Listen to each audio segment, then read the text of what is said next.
presidente, companheiro Paulo Paim, senador do Rio Grande do Sul e do PT, prezados senhores senadores e senhoras senadoras. Em primeiro lugar, quero aqui relatar o que aconteceu no domingo último. Eu recebi telefonemas de diversas pessoas do Brasil pedindo para que me preocupasse com, sobretudo, a saúde do ex-presidente do PT, deputado José Genuíno, que estava detido em São Paulo. Ele próprio havia se entregado à Polícia Federal e se encontrava nas dependências, e também para lá se dirigiram José Dirceu e Delúbio Soares, e até ficaram surpreendidos porque o diretor responsável ali na Polícia Federal informou que ainda não havia chegado qualquer determinação da prisão dos três, mas eles ali ficaram aguardando até que acontecesse. Mas foi então, ao final da tarde de domingo, que recebi um telefonema da Miruna, filha de José Genuíno, que, muito preocupada, angustiada, me falou do risco que estava correndo seu pai e que era importante que pudesse ver. Eu até estava programado e assisti o show maravilhoso do Yusuf, Cat Stevens, acompanhado de meus filhos, que eu recomendo a todos. Hoje no Rio de Janeiro ele se apresenta ao cantar músicas como Father and Son e a música que ele denominou o seu show em homenagem ao Brasil, a Peace Train, o trem da paz, e ele veio aqui com este propósito. E em todas as suas canções ele foi extraordinariamente aplaudido, mas logo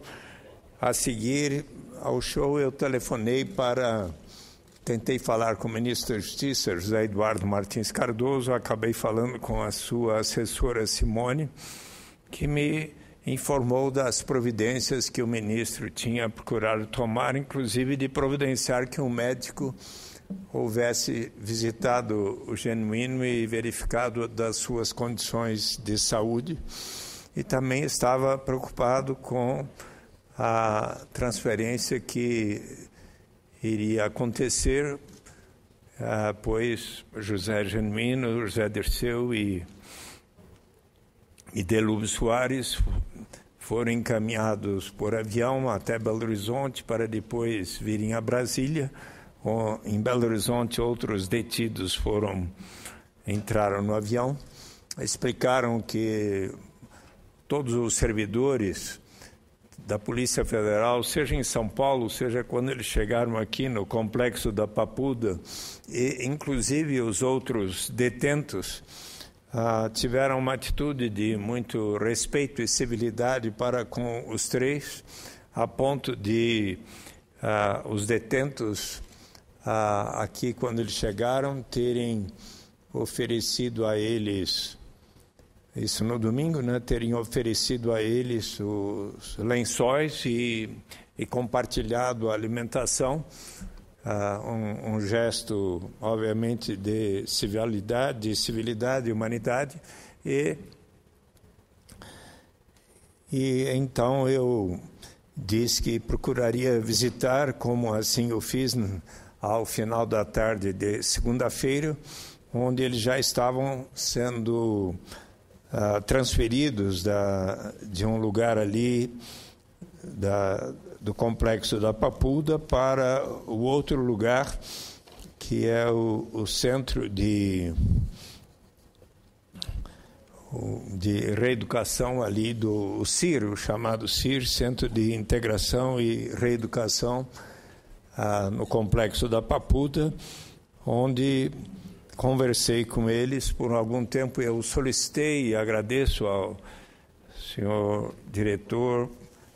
do complexo da Papuda, o senhor João Feitosa, por ter inclusive permitido que os familiares de Genuíno, na sua condição frágil e recém-operado do coração, que ele pudesse sim receber a visita de sua esposa Ryoko e de sua filha Miruna, de sua outra filha e de seu filho, que logo ali chegaram, e tive a oportunidade de conversar com eles. Eu quero dizer que se trata de eu recebi inúmeras comunicações, algumas apoiando este gesto e algumas pessoas criticando, mas eu quero aqui dizer, eu assumo, acho mais do que importante que, tendo uma relação de mais de 33 anos com essas pessoas, no momento de dificuldades em que estão detidos, é mais do que natural que eu possa ter ido visitá-los e, inclusive, levei a eles 5 livros para que pudessem aproveitar bem o seu tempo. Eu que sou a favor de que estes detidos pudessem ter, sobretudo, penas alternativas ou que possam efetivamente realizar ações durante qualquer punição que lhes seja imputada, mas que sejam de compromissos na medida em que puderem até terem transformadas as suas penas em penas alternativas de serviço à comunidade. Eu seria muito favorável a isto. E quero dizer que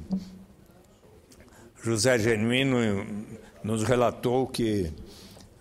teve um problema, ele estava relativamente rouco e com um pouco de tosse, e nos contou que havia, de manhã cedo, quando tossiu, cuspido um pouco de catarro com sangue, tal como havia acontecido logo após a sua cirurgia, o que era um sinal evidente de que demandava cuidados e, inclusive, que aquela viagem de avião poderia ter tido algum efeito, que ele, inclusive, não passou tão bem na viagem de avião, mas, felizmente, ali ao lado de seus familiares, que, de forma muito comovida, o abraçaram e então pudemos conversar. Eles estavam relativamente bem dadas as circunstâncias, e o diretor do sistema penitenciário explicou que, como no caso de José Genuíno, foi explicado, inclusive por seu advogado, o Sr. Grossi, que estava presente, a solicitação para que ele possa estar em condição de prisão domiciliar para poder cuidar de sua saúde, como é próprio, e inclusive o próprio presidente do Supremo Tribunal, segundo foi anunciado, solicitou que o ML fizesse o exame de saúde. O exame de saúde de José Genuíno concluiu que, de fato, ele precisa de cuidados específicos, medicamentosos e gerais, porque está com doença grave, crônica e agudizada, que é necessário controle periódico por exame de sangue, dieta hipossódica, ou seja, quando se reduz o consumo de sal, adequada aos medicamentos utilizados por ele, e, portanto, é necessário que se dê todo o cuidado devido. E é importante que possa o Supremo Tribunal Federal e o juiz responsável pela prisão de José Genuíno e de José Dirceu logo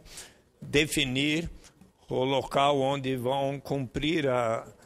o regime semiaberto, que lhes permite, segundo o próprio diretor da prisão ontem informou, que eles possam sair cedo para realizar um trabalho, que eles possam, portanto, trabalhar e, inclusive, estudar E o José Dirceu mencionou que ele, podendo estudar, ele vai fazer um curso de mestrado. E eu gostaria aqui, senhor presidente, senador, me permitir, eu rapidamente vou aqui relatar o depoimento do filho de José Dirceu, que acredito seja relevante ser registrado e dado ao conhecimento de todos, por Zeca Dirceu, um filho do Brasil. Falar que a prisão do ex-ministro José Dirceu foi resultado de julgamento político, de exceção, pressionado pela grande mídia e foi condenado sem provas, é quase uma obviedade, na opinião de Zeca Dirceu. É discorrer sobre o assunto que grande parte dos brasileiros já tem conhecimento. Pretendo hoje me posicionar não como agente público, deputado federal ou ex-prefeito, falo como filho mais velho de um homem que doou a sua vida pela transformação do nosso país. Falo pelas minhas irmãs, pelos meus tios, avó, mãe e filhas,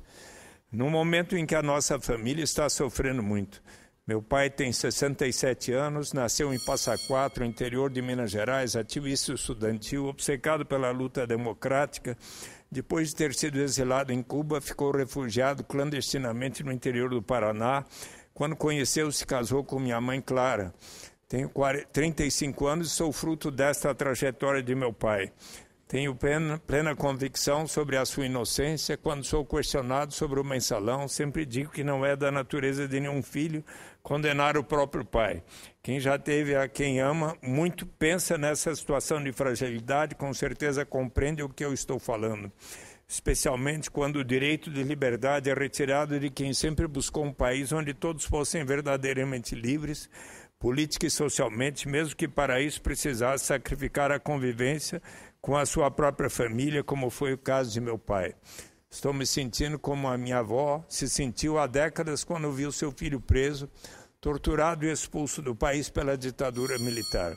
Hoje, com 93 anos, mais uma vez, ela suporta todas as cenas. Parece história repetida. É uma sensação de muita tristeza e preocupação, mas ao mesmo tempo de uma certeza, a mesma que carregava a avó Olga quando meu pai tinha 20 e poucos anos, de que só sairemos vitoriosos de mais esta situação se enfrentarmos a tempestade com muita coragem. Presidente Paulo Paim, vou pedir que seja transcrito na íntegra, porque não quero desrespeitar o regimento em que pese a importância desta comunicação de um filho que ama o seu pai. Se me permite só